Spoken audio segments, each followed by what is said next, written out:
I've been living in Japan for over 3 years now, but does that mean my Japanese is perfect? And since this video is about Japanese, I understand you guys probably want to see the proof. And since I'm a nerd, 日本で働いてもうすぐ3年経つ。でもそれで僕の日本語が完璧ってこと？そんなわけないでしょう。でもちょっと話するだけでいろんなチャンスをもらったのは確か。でもさ、俺が日本語を勉強しようと思った理由はサラリーマンになるためじゃなかったんだよね。敬語を完璧に話せるようになるわけでもなかった。誰かを感心させるためでもなかった。俺の目標はめっちゃシンプルだった。まあ正直に言えば人幕なしでアニメを見たかったんだけ。リールな友達を作りたかった。ちょっと恋愛とかももしかしたらね。日本で日本語でどうやったら自分らしく生きるのか、その答えを今も探している。 Welcome guys, I know it's been a long time for anybody who tuned into my video Day in the Life of a Salaryman, but I'm back and I'm really excited to be explaining the Japanese learner journey because there's really two paths, the blue pill and the red pill. I want to talk today about the red pill. What is the alternative way? We all know like, oh, just go to a country and just immerse in it and we'll pick it up. But how do you actually do that with a semi-structured approach that can guarantee you results? There was someone who learned Japanese and got to the highest level of proficiency on the testing scale that most foreigners take in 1 year and a half. And I know people that lived in Japan for years who never get to this level. This method works, and the guy never went to class for Japanese, and he did it through watching anime. That is red pill if I've ever heard of anything. You can actually learn a language by doing something that you like and that you're already doing. For some of you who watch anime, bro, lock in. This is a golden opportunity. I'm not saying that this works for everyone, but for some people who are like me, this worked for me. It is working for me, and I'm continuing to do it, and I hope that this can give you some value. So stay tuned and let's get to the sauce. I have a flashcard from Jujutsu Kaisen. This is from like 2 years ago. 肉体が一新されれば術式効果も振り出しに戻る。振り出しに戻る。効果振り出し。 So 肉体が一新されれば. You hear how, and when you look at the screen, that's all blue. That's when the pitch accent stays exactly the same. Like you're not going up and down in pitch. This is how you work on your pronunciation just by watching anime. And that's why you want to watch native content. You don't want to learn from like your peers in class because you can even pick up their accents sometimes. And this is why I love this because also, as you can see, it's showing me the exact scene in Jujutsu Kaisen.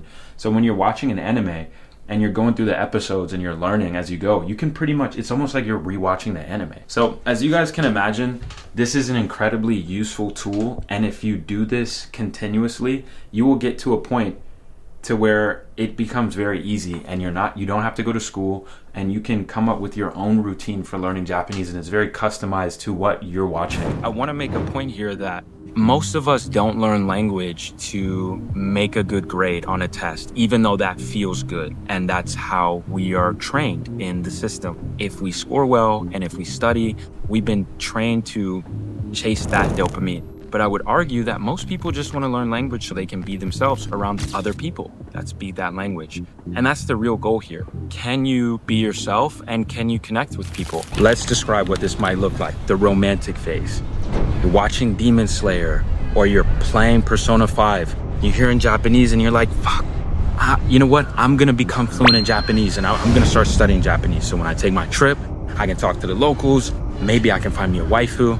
Or I can watch these animes with no subtitles. And then you find yourself in what I like to call the app addiction phase. They download every single app, Tandem, Duolingo, Pimsleur, italki, Hello Talk, even robotic girlfriend AI chat apps. Or we have the classroom grind. They learn kore wa pen desu and watashi no namae wa blank desu a million times. They memorize every single conjugation chart. But then when they're at a bar and they finally meet someone who can speak Japanese, your brain just shuts down and you're like, ah, no, sumimasen. After all of this, step 4, you hit kanji hell. They hit the wall. Why does this character have 5 different readings and one mean God and one means paper? You know, they try to brute force 2,000 kanji through wanikani or whatever method. Essentially, this person's learning Japanese like it's math, but language is not math. And that's why I think most people burn out in learning Japanese, because they try to treat something like it's math when it's not. This is what I call the blue pill path. At the end of the day, the blue pill method is what's gradable, it's repeatable, but it still leaves you feeling like you're lacking the ability to speak Japanese. And that's what always happened to me. I just couldn't focus in classes. It was so hard to translate that into real life, and I was just never good at the homework. So I knew that there was another method, and that's what I like to call the red pill method. And there are people who've done this who never step foot in Japan and are fluent in Japanese, and it's insane. And it's through these 3 things that I like to talk about, which is watch content in that native language made for native speakers, have a tool that makes it easy for you to understand that content, and then you create the material to study that content, and you repeat that over and over again, and that will get you to a very good understanding of that language. We're in the middle near Tokyo Station. I wanted to show you how easy it is to study Japanese on the go. So I just want to show you, like, when I'm on the go in Tokyo, I can do this at any place. And let's go, and I'll just show you how I do it. So I just want to show you guys how easy this is. So I press the card, and I can hear it. As you can see on the screen, I'm getting a scene from Jujutsu Kaisen, and it's literally breaking down the word, right? So now I'm learning words that I watched in a native context, which is through anime, Jujutsu Kaisen. Shout out to the Go anime. I love that anime, and I'm learning from it. One thing that I do want to warn of is, like, try to do an anime that's within kind of your limits. So say you take the beginner's Japanese course and you're a beginner.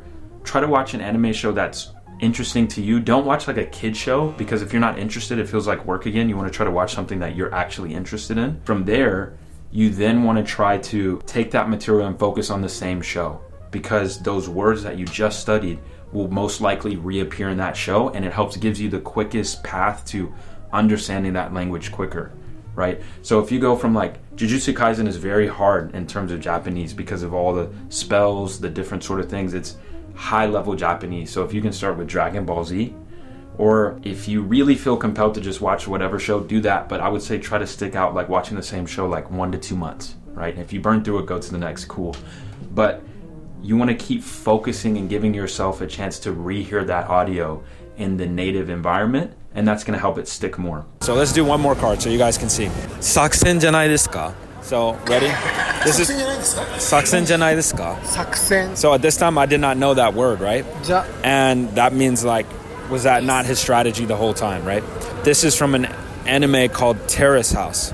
So basically what I'm trying to show you is that Migaku makes it to where you can learn Japanese words, make them into sentences, and then listen to that audio and see the card. So if you're studying and the things are fresh, it's almost like you're watching the show again based on sentences that you don't know. So that's why you want to study something fresh, and you want to make the cards yourself. You don't want to make cards that someone already made for you. You can see on the screen that they have their academy. I never took their academy because, I already knew a certain amount of Japanese and I did my own study in the past. But if you want to get started and you're a beginner, they have their academy. So you can literally have a comprehensive start from 0 to 1. This app can single-handedly do everything that the classrooms teach you, and it can go further because you can start making flashcards out of native content. And then they also have the Kanji Academy, where you can learn the basics of kanji, which you don't want to skip. Like we said, and like I'm going to say over and over again, making things where you're reducing the friction for you doing the action that you need to do is one of the most important keys